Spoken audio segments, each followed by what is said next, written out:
Neptune orbits 4.5 billion kilometers from the Sun. At this distance, the solar flux is 900 times weaker than what we receive on Earth. For a terrestrial observer standing at the cloud tops, high noon would resemble the dim twilight of a winter evening.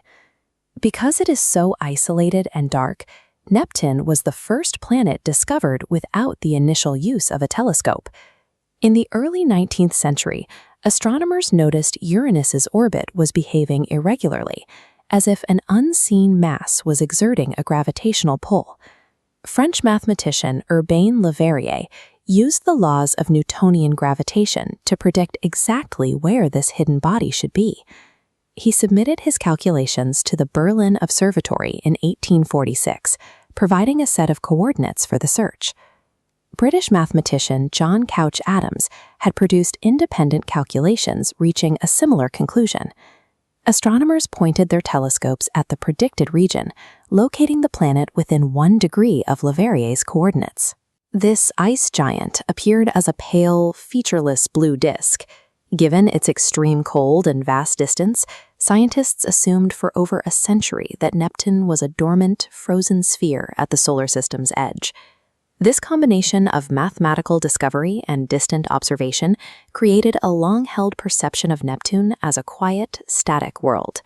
That perception changed in 1989. Voyager 2 completed the first and currently only close-range encounter with Neptune, passing within 5,000 kilometers of its north pole.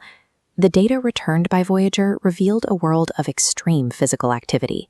Instead of a quiet, frozen orb, the cameras captured a planet defined by atmospheric violence and rapid change. This discovery presented a major scientific contradiction. How can the most light-starved planet in our solar system generate the most violent weather we have ever observed? Neptune's deep blue hue provides the first clue to its internal dynamics. While methane absorbs red light, the specific intensity of this blue is a direct result of how the atmosphere churns. The Oxford aerosol model compares the ice giants. Uranus's sluggish atmosphere builds a thick, white-reflecting haze, appearing pale cyan. But Neptune's intense turbulence forces methane to condense and snow, scrubbing the haze thin so deep blue dominates. The force driving this process is immense. Neptune possesses the fastest sustained winds in the solar system, reaching 2,100 kilometers per hour. Because Neptune's atmosphere is primarily light hydrogen and helium, the speed of sound is higher there than on Earth. Despite this, the winds still move at roughly Mach 1.5, 1.5 times the local speed of sound. These supersonic winds create massive, transient storms. Voyager imaged an Earth-sized vortex called the Great Dark Spot.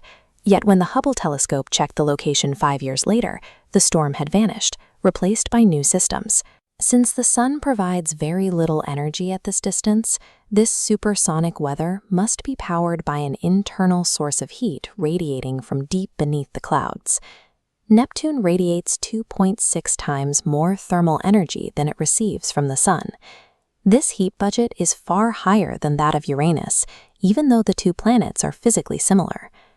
Beneath the hydrogen atmosphere lies a mantle composed of water, ammonia, and methane. Under extreme pressure, these materials form a dense, super-hot ocean that remains a fluid because the planetary weight prevents boiling.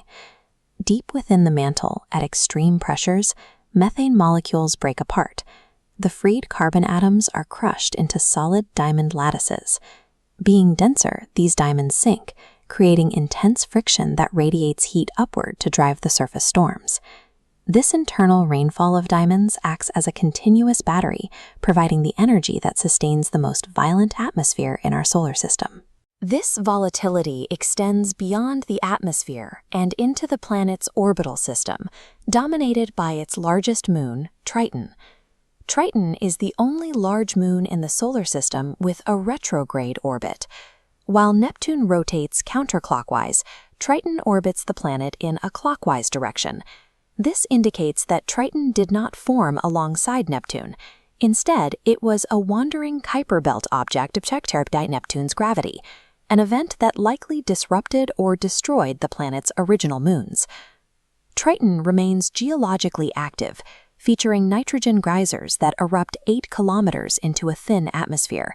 Its surface is among the youngest and coldest in the solar system. Because of its backward orbit, Triton is being pulled closer to the planet. In roughly 3.6 billion years, it will cross the Roche limit and be torn apart, likely forming a debris ring more spectacular than Saturn's.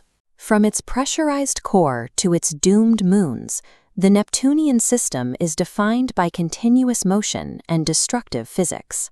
This distant, isolated system has become one of the most important subjects in modern astronomy, because it is the closest analog to the most common type of world in our galaxy.